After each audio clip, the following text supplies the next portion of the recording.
নমস্কার বন্ধুরা, আমি বিকাশ। আপনারা দেখছেন তোমার আমার নিউজ। আমরা চলে এলাম আজকে আবার একটি নতুন ভিডিও নিয়ে। ডিজিটাল অ্যারেস্টের ভয় দেখিয়ে বাঁকুড়ার এক অবসরপ্রাপ্ত কেন্দ্রীয় সরকারি কর্মীর কাছ থেকে 10 লক্ষ টাকা হাতিয়ে নিয়েছিল প্রতারকেরা। তবে শেষ রক্ষা হয়নি। প্রতারণা চক্রের মোট 4 পাণ্ডাকে পকড়াও করল বাঁকুড়া জেলার পুলিশ। গত 17 জানুয়ারি অচেনা নম্বর থেকে শ্যামাপদের মোবাইলে ফোন আসে। ফোনের অপর প্রান্তের ব্যক্তি নিজেকে মুম্বাইয়ের শুল্ক দপ্তরের আধিকারিক হিসেবে পরিচয় দিয়ে দাবি করেন শ্যামাপদের নামে বিদেশ থেকে আসা কিছু সামগ্রী আটক করা হয়েছে। বাজেয়াপ্ত সামগ্রীর মধ্যে রয়েছে ল্যাপটপ এবং বেশ কিছু ওষুধ আর ক্রেডিট কার্ড। এরপরেই অভিযোগ করা হয় ক্রেডিট কার্ডের মাধ্যমে আর্থিক দুর্নীতি করেছেন শ্যামাপদ, তাই তাঁকে ডিজিটালি গ্রেপ্তার করা হচ্ছে। এই মামলাটি ইডিকে হস্তান্তর করা হয়েছে। এমন ফোন পেয়েই ঘাবড়ে যান শ্যামাপদ। তার মধ্যেই পুলিশের উর্দি পরা একজন ভিডিও কল করেন শ্যামাপদকে। তিনি নিজেকে ইডির আধিকারিক হিসেবে পরিচয় দিয়ে ডিজিটাল গ্রেপ্তারের কথা বলেন। কিছুক্ষণ বাদে জানান শ্যামাপদ প্রবীণ নাগরিক বলে তাকে একটি সুযোগ দেওয়া হবে।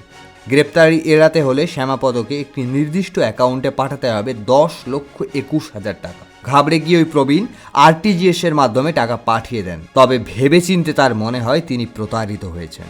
গত 19 জানুয়ারি বিষ্ণুপুর থানায় পুলিশের দ্বারস্থ হন শ্যামাপদ। আর তখনই শুরু হয় আসল অভিযান। বাঁকুড়া জেলা পুলিশের স্পেশাল ইনভেস্টিগেশন টিম বা সিট নেমে পড়ে তদন্তে। ব্যাংক অ্যাকাউন্ট ট্র্যাক করে উঠে আসে ভিন্ন রাজ্যের সূত্র। এ যেন এক দক্ষিণী সিনেমার প্লট। 2 দলে ভাগ হয়ে বাঁকুড়া পুলিশ পৌঁছে যায় গুজরাট ও তেলেঙ্গানার 4টি শহরে।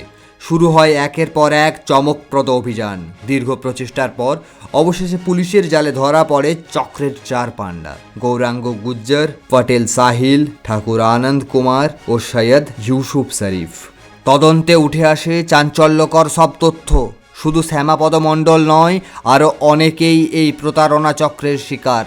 ব্যাংক অ্যাকাউন্টের সূত্র ধরে ইতিমধ্যেই পুলিশের হাতে এসেছে গুরুত্বপূর্ণ সব তথ্য।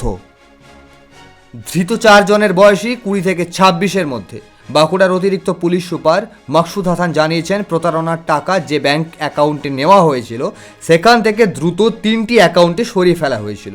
পরবর্তীকালে ওই অ্যাকাউন্ট থেকে আরও 4টি অ্যাকাউন্টে সরিয়ে ফেলা হয়েছিল। তবে বেশ কিছু টাকা তোলা হয়েছে। আমরা আপাতত কয়েকটি ব্যাংক অ্যাকাউন্টের লেনদেন বন্ধ রাখার জন্য ব্যাংক কর্তৃপক্ষের কাছে আবেদন জানিয়েছি। অভিযোগকারীদের টাকা উদ্ধারের সম্পূর্ণ চেষ্টা চলছে এবং একই সঙ্গে ওই প্রতারণা চক্রের সঙ্গে আরও কেউ যুক্ত রয়েছে কিনা আমরা তারও খোঁজ নিচ্ছি।